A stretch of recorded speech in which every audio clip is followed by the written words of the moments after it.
Hello, నేను మీ శేషరావు. ఈ నెల 18వ తారీఖున బీహార్ సీఎంగా తేజస్వి యాదవ్ ప్రమాణ స్వీకారం చేయబోతున్నాడని చెప్పి మహాగఠబంధన్ చెప్తుంది. ఆ విషయాన్ని తేజస్వి యాదవే చెప్పారు. అలాంటి పరిస్థితి బీహార్లో ఉందా అని అంటే, తాజాగా వస్తున్నటువంటి సర్వేలు, 2 సర్వేలను మీ ముందుంచేటువంటి ప్రయత్నం చేస్తాను. వీటిని నమ్మమని అయితే నేను చెప్పట్లేదు. బట్ ఒకటేమో ఢిల్లీ బేస్డ్ సర్వే, మరొకటేమో లోకల్గా ఉండేటువంటి సర్వే. బీహార్ ఎన్నికల్ని అక్కడ పరిస్థితుల్ని అనలైజ్ చేసి రిలీజ్ చేసినటువంటి సర్వేలు, లేటెస్ట్ సర్వేలు. వీటిని బట్టి తేజస్వి యాదవ్ ముఖ్యమంత్రి అవుతారా లేదా అనేది ఒకటైతే, అసలు ఈ సర్వేలని ఎంతవరకు నమ్మచ్చు, వీటిలో ఏ సర్వే నమ్మదగ్గ సర్వేగా ఉంది అనేది మీరు ట్రోల్ చేయొచ్చు. సో 2 సర్వేలు మీకు చూపిస్తాను. ఫస్ట్ ఒకటి ఇది Delhi based survey. Delhi based survey సంస్థ election strategy services India survey. ఇది యాక్చువల్గా గతంలో ఈ సర్వే వేసినటువంటి అంచనాలు చాలా వరకు కరెక్ట్ అయ్యాయి. ఈవెన్ 2024లో నరేంద్ర మోడీ గారికి బాగా తగ్గుతాయి, ప్రభుత్వాన్ని ఏర్పాటు చేసేంత స్థాయిలో సీట్లు వస్తాయా రావా అనేటువంటి సందేహాన్ని వ్యక్తం చేస్తూ ఈ సర్వే సంస్థ సర్వేని రిలీజ్ చేసింది అప్పట్లో దేశవ్యాప్తంగా. అలాగే తెలుగు రాష్ట్రాల్లో కూడా ఈ సర్వే చెప్పిందే చాలా వరకు కరెక్ట్ అయింది. అందుకే ఇప్పుడు బీహార్లో యాజ్ ఆఫ్ నౌ ఉండేటువంటి పరిస్థితి ఏంటి అనేది ఈ సర్వే ఏం చెప్తుందనంటే, మహాగఠబంధన్ 120 నుంచి 134 సీట్లు గెలుచుకునే అవకాశం ఉందని చెప్పి చెప్తుంది. ఎన్డీఏ 98 నుంచి 101, జన్ స్వరాజ్ పార్టీ ఇది 4 నుంచి 6, ఇతరులు 0 ఉండొచ్చు, ఉండకపోవచ్చు, లేదా 2 గెలుస్తారని చెప్తుంది. ఓట్ షేర్ వచ్చేసి 57 నుంచి 60% మహాగఠబంధన్కు ఉండే అవకాశం ఉందని చెప్పి చెప్తోంది. ఎన్డీఏకి 31 నుంచి 32% మాత్రమే ఉంటుందని చెప్పి చెప్తుంది.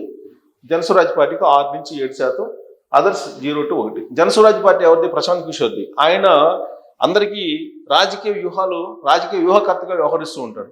ఆయనకు అర్థం కావట్లేదు బీహార్లో ఇప్పుడు. దీన్ని బట్టి రాజకీయ వ్యూహకర్తలు కానీ, లేదా సర్వే చేసేటువంటి స్ట్రాటజిస్టులు కానీ మనం విశ్వసించాల్సిన అవసరం లేదు. నిజంగా ఆయన స్ట్రాటజిస్టు, పబ్లిక్ పల్స్ తెలిసినటువంటి ఒక రాజకీయ వ్యూహకర్త అయితే జనస్వరాజ్ పార్టీకి 6 నుంచి 7% ఎందుకు? ఆయనే లీడ్లో ఉండాలి కదా. సో కాబట్టి ఇప్పుడు దీన్ని బట్టి చూస్తే కనుక ఖచ్చితంగా మహాగఠబంధన్ అధికారంలోకి రావడానికి అవకాశాలు మెండుగా కనిపిస్తున్నాయి. ఇక ఇంకొక సర్వే నేను చూపిస్తాను. ఇది నవంబర్ 1వ తారీఖు.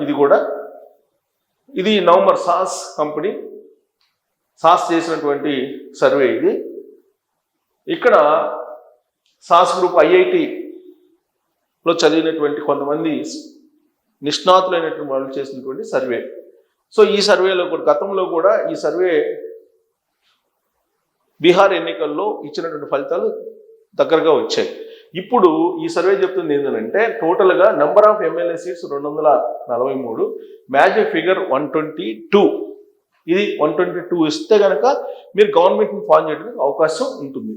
ఇక్కడ మహాగఠబంధన్ వచ్చేసి ఆర్జేడీ ప్లస్ కాంగ్రెస్, ఈ 2 ప్లస్ లెఫ్ట్ పార్టీస్ మహాగఠబంధన్లో సిపిఎం, సిపిఐ, సిపిఐఎంఎల్ ఉన్నాయి. సో ఇక్కడ ఆర్జేడీ, కాంగ్రెస్ ప్లస్ విఐపీస్ అంటే బాగా పాపులర్గా ఉండేటువంటి లీడర్స్, వీళ్ళందరినీ కలిపి ఒక మహాగఠబంధన్ చేస్తే 109 నుంచి 120 వచ్చే అవకాశం ఉందని చెప్పి అంచనా వేస్తుంది సర్వే సంస్థ. ఇది మహాగఠబంధన్కి 109 నుంచి 120 అంటే హయ్యెస్ట్ 120, అందుకన్నా రావు అని చెప్పి చేస్తుంది. అంటే దాదాపుగా మ్యాజిక్ ఫిగర్కి దగ్గరగా ఉంది. ఇక ఎన్డీఏ అంటే ఏంటి? BJP plus JDU plus LJP plus HAM plus RLM, ఇన్ని పార్టీలు కలిపి ఎన్డీఏ కూటమి. అక్కడ ఈ ఎన్డీఏ కూటమికి టోటల్గా ఎన్ని వస్తాయి? 107 నుంచి 116 రావచ్చు అని చెప్పి అంచనా వేస్తుంది సాస్ కంపెనీ. అంటే మహాగఠబంధను మ్యాజిక్ ఫిగర్ దగ్గరగా ఉంది, చాలా దూరం అంటే మరికొంత దూరంగా ఎన్డీఏ ఉంది. అంటే కొంత దూరంగానేమో మహాగఠబంధన్ ఉంది, మరింత దూరంగానేమో ఎన్డీఏ ఉంది. సో దీన్ని బట్టి దాదాపుగా నువ్వా నేను అన్నట్టు పోటీ ఉంది అనే యాంగిల్లో ఇక్కడ ఉంది. ఇక్కడ జనస్వరాజ్ పార్టీ 7 నుంచి 11 అన్నాడు. ఏది? ప్రశాంత్ కిషోర్ 7 నుంచి 11. అలాగే ఎంఐఎం 3 నుంచి 4 వచ్చే అవకాశం ఉంది అంటున్నారు. సో ఎంఐఎం అక్కడ పోటీ చేస్తుంది కాబట్టి. అదర్స్ 1 నుంచి 2 అన్నారు. అంటే వీళ్ళని బేస్ చేసుకొని ప్రభుత్వాన్ని ఏర్పాటు చేయడానికి అవకాశం ఉంది ఎన్డీఏకి. ఇప్పుడు ఒకవేళ జనస్వరాజ్ పార్టీ ఎవరికి మద్దతు ఇస్తే వాళ్ళు గవర్నమెంట్ ఏర్పాటు చేసే పరిస్థితి రావచ్చు కూడా అక్కడ. లేదు ఎంఐఎం కూడా కీలకం అయ్యే అవకాశం ఉంది. ఎందుకంటే ఎంఐఎంకి ఒకవేళ గెలిచినా ఆ పార్టీలో అయితే ఉండరు. ఎందుకంటే గత ఎన్నికల్లో 5 గెలిచారు, 5 గెలిస్తే 4 వెళ్ళిపోయారు ఎమ్మెల్యేలు. సో కాబట్టి ఎంఐఎం గెలిచినా ఓడిపోయినా అక్కడ ప్రభావం ఏమీ చూపలేదు. ఒకవేళ గెలిచినటువంటి ఎమ్మెల్యేలు ప్రభుత్వాన్ని ఏర్పాటు చేసేటువంటి పార్టీలోకి వెళ్ళిపోతారు. ఇక ఇక్కడ ఎన్డీఏకి మహాగఠబంధన్కి ప్రభుత్వాన్ని ఏర్పాటు చేసే అవకాశాలు ఎవరికి ఎక్కువ ఉన్నాయని అంటే ఇది సాస్ చెప్తున్నటువంటి డేటా. కానీ Delhi based ESS electronic strategy services మాత్రం క్లియర్గా మహాగఠబంధన్కి వన్ సైడ్ ఉంది ఎలక్షన్ అనేది చెప్తోంది. కాబట్టి దీంట్లో ఏది నమ్మొచ్చు, ఏ సర్వేని మీరు నమ్మొచ్చు అనేది ఒక పాయింట్ అక్కడ మీరు ట్రోల్ చేయొచ్చు. ఇక keen contest in Bihar November 1 నాటికి 16 స్థానాల్లో చాలా కీన్ కంటెస్ట్, నువ్వా నేను అన్నట్టు 16 స్థానాల్లో ఉంది. మిగతా స్థానాల్లో చాలా క్లియర్గా ఉందని చెప్పింది. The final result will be depend in 36 assembly constituencies. 36 assembly కాన్స్టిట్యున్సీలో ఉండేటువంటి రిజల్ట్ని బట్టి Congress is contested against BJP and JDU out of 60 assembly constituency consider. అంటే సో ఈ 36 అసెంబ్లీ స్థానాల్లో డిపెండ్ అయి ఉంది అనేది ఒకటి. కీన్ కంటెస్ట్ అనేది 16 ఉన్నాయని చెప్పి చెప్తుంది. ఇది చెప్తుంది. తర్వాత సాస్ కొన్ని ఫ్యాక్టర్స్ చెప్పింది. విచిత్రమైనటువంటి మన పరిగణలో తీసుకున్నటువంటి పరిణామాలు ఏంటంటే మేల్ ఓటర్స్ మహాగఠబంధన్ వైపు ఎక్కువ ఉన్నారు, మేల్ ఓటర్స్. అలాగే ఇది ఫస్ట్ది, మేల్ ఓటర్స్ చాలా ఎక్కువ ఉన్నారు, 4.9%. అంటే దాదాపుగా 5% మేల్ ఓటర్స్ మహాగఠబంధన్కి ఉన్నారు ఎన్డీఏ కంటే కూడా. ఇక ఫిమేల్ ఓటర్స్ మీకు ఎన్డీఏకి ఎక్కువ ఉన్నారు, 1.75%. మహాగఠబంధన్ కంటే కూడా ఎక్కువగా ఫిమేల్స్ ఉన్నారు. ఎటువైపు ఎన్డీఏ వైపు ఉన్నారు. మేల్ ఓటర్స్ ఎందుకు ఉన్నారని అంటే ఇంటికి ఒక ప్రభుత్వ ఉద్యోగం ఇస్తానని చెప్పి తేజస్వి యాదవ్ ప్రకటించారు.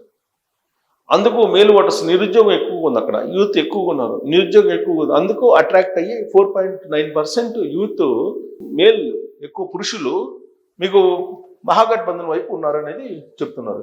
ఇక Congress role and the contest for margins. So Congress role దాని మీద కూడా ఆధారపడి ఉంటుందని చెప్తున్నారు. Localised nature of Bihar politics దాని మీద ఆధారపడి, రోడ్డు, ఎలక్ట్రిసిటీ ఇవన్నీ ఉన్నాయి కదా, వాటి మీద కూడా ఆధారపడి ఉందండి. అలాగే క్యాస్ట్ కమ్యూనిటీ, క్యాస్ట్కి సంబంధించి కూడా ఇక్కడ చూడండి, Yadavas, Kurmas, Koeris, Dalits and EBCs continue to guide voter behaviour. ఇది Muslim voters are expected favour of MG, మహాగఠబంధన్కి ఫేవర్గా ఉంటారు. తర్వాత ఈ క్యాస్ట్లన్నీ కూడా సహజంగా మహాగఠబంధన్కి ఉంటారు, ఎందుకంటే ఆర్జేడీ వైపు ఉంటారు కాబట్టి క్యాస్ట్ ఫ్యాక్టర్లో. సో అన్ఎంప్లాయ్మెంట్ యూత్ 3 మహాగఠబంధన్కి ఉంది. సో పీకే ఫ్యాక్టరీ ఏంటి అనేది, ప్రశాంత్ కిషోర్ ఫ్యాక్టరీ అనేది కూడా కొంత ఆధారపడి ఉంటుంది. క్లీన్ పాలిటిక్స్ వైపు ఒకవేళ మొగ్గు చూపితే ఆయన వైపు మొగ్గు చూపొచ్చు అంటారు. పీకే ఫ్యాక్టరీ అర్బన్ ఎమ్మెల్యేస్ గెలుపు ఓటర్ల మీద కొంత ఆధారపడి ఉంటుంది అని చెప్పి ఎక్స్పెక్ట్ చేస్తుంది. సో ఇవన్నీ కూడా ఇక మీడియా, డిజిటల్ దాని ఇన్ఫ్లుయెన్స్ కూడా ఉంటుంది అన్నారు. ఇక outlook and conclusion.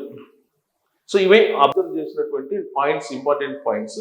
So sauce observe చేసిన పాయింట్స్ కానీ లేదా ఢిల్లీ సర్వే ఈఎస్ఎస్ ఇచ్చినటువంటి సర్వే కానీ నేను మీ ముందు ఇచ్చాను 2 సర్వేలు, ఇంపార్టెంట్ సర్వేస్ ఇవి.